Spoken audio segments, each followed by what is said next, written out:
Hi everyone, it's Andrew, and today I'm going to be talking about what went on behind the scenes of my interview. So unfortunately, I didn't record any behind the scenes stuff for the interview. I didn't even cross my mind, but doing it now.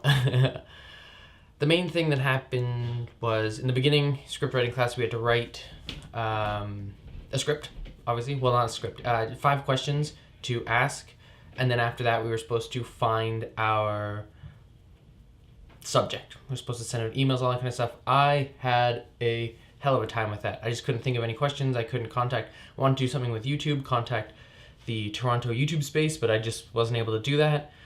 I was losing my mind. And I was like, I don't know what I need to do. This needs to be filmed and done soon. I don't know what's going on. And then the interviewer, Sam, was like, I know a paramedic. I was like, okay, easy. I'll get a paramedic, question them, done. So it was a lot easier for me to have a person and come up with questions instead of coming up with questions and then finding a person. I found that was a lot easier.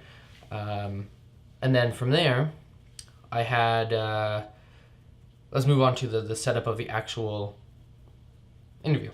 So we were filming in the dining room, moved out the dining room table, had 2 chairs set up facing each other. 3 lights. We had the key light, the fill light, and the backlight to give them that separation from the wall and all that kind of stuff, to give them, make them look nice. So we had those 3 lights set up. We had diffusers on 2 of them. The backlight, we didn't put a diffuser on to keep it kind of strong, and also because we didn't have enough diffusers. I only had my kit, which has 2 diffusers in it, and I needed 3 lights, 2 diffusers. Doesn't work very well. Anyways, so I had those set up, threw on some lavaliers to each of them, plugged them directly into the camera. I didn't have like a piece of audio capturing equipment like the H4n Pro. We're learning to use those in class, but we just plugged them directly into the camera, and that's how we caught the audio for that. An interesting thing is I can demonstrate on here. Say my person I'm talking to is over there. I'm going to have about like this. This is going to be my talking area, and then I have that space to lead into the talk. And that sensor over here, I'm going to have my lavalier pinned to this side. So if I'm talking and all that kind of stuff catches me, if their mic isn't working for some reason, I still get audio. I still may be able to catch some of the audio on this lavalier right here. So interesting things that I learned and whatnot. And then we only had 1 camera. So what happens was filmed the 2-shot, person here, hey, how's it going, blah, blah, blah, blah, blah. And then from there, I zoomed in for their, for the interviewer, who was about a shot like this, asking the questions, and then I turned it and then got the interviewee, which is probably about something along the lines of this, because they're more important, answering the questions. They get like a medium close-up type thing, while the interviewer only gets like a medium shot. And then did the over the shoulder, so we took the camera, moved all the lights around, switched it to over the shoulder, something along the lines of this, blah, blah, blah, talking. So I had it over his shoulder first, I believe, and then we had just the interviewer just nail out all the questions, blah, blah, blah, blah, blah, done. And then flip the camera over her shoulder, and focused on him, moved the lights around again a little bit, and then just had him answer all the questions.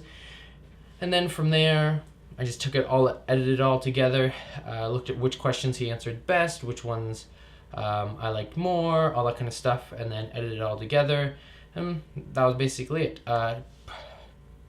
From setup to tear down, probably took, we did 2 in a row. I'm going to say it probably took an hour and a half, setup, moving, recording, tear down, all that kind of stuff. I'm going to say it took roughly an hour and a half to get that all done. Questions and all kind of, like, if I had 3 cameras, I would have been done super fast. But it was the whole, okay, I got my camera, these shots are done, I'm going to move it over here. Okay, these shots are done, I'm going to move it over here. Pain in the butt. If I had a camera here, camera here, camera here, get it 1 take, get it all done. But I don't think they want us to do that yet. I don't know if we're going to be able to do that eventually, with 3 cameras. That'd be awesome. But then they really wanted to focus on, like, for the interview, us, like, me behind the camera. Like, okay, this is how I want to set up my shot, all that kind of stuff. If I had 3 cameras, I couldn't be behind all 3 of them at all times. So yeah, that's how that was. But yeah, so this is just kind of a breakdown. If you want, I'll actually link the questions that I asked for the paramedic interview in the description. It was just like 9 questions that I wrote up for the person. 5 of them had to be like questions about PTSD and stuff like that for my mark in script writing, because she was just like, you need to have these 5 questions. Like, you need to have 5 hard-hitting questions for your interview. And then the teacher for filming was just like, I just ask them how their day was. I don't care. I just want to see if it's lit well and it's like the camera's okay. So there's a little disconnect there, but in the whole 14-minute one, you got the whole thing. In the minute and 30-second one I had to do for the class, there was how long have you been a paramedic, and then like 2 other questions. And I cut them in half where he naturally paused, because like it had to be a minute and 30 on the dot, intro, outro, and then I had 3 questions. So that was a little bit of a pain in the butt, but I got that. I did that. So that was like the process of that. Going forwards, I'll have my camera on me to do some behind the scenes recording and all that kind of stuff. Because the next project is the Swede, where I'm doing Dewey Cox, and then after that, I believe we have a PSA that we have to shoot, and then a documentary, and so on and so forth. And then obviously stuff I get to do more like any videos that I'm recording myself, or people I'm helping record videos, or stuff I'm doing over the summer, because we can check out equipment over the summer to use for our own personal stuff, which we can't obviously do right now because they want us focusing on school, not personal stuff. But once I start doing the personal stuff, have my camera going and I'm recording all that kind of stuff, and then boom, you'll be able to see all the behind the scenes for everything. But yeah, I just want to give you a quick rundown of how everything happened for the interview process, because I didn't have my camera on me. I thought I'd just lay it out there for you. If you haven't seen the paramedic video, to the side of one of my head, to one of the sides of my head, it will be there. It'll also be in the card up above and in the description below, and I'll link the questions that I had the interviewer ask as well. But I hope you guys like this. It was just a quick rundown on the interview. Going forwards, you'll have actual videos of behind the scenes making of type stuff. But I hope this keeps you satiated. Until then, I've been Andrew. Thanks for watching.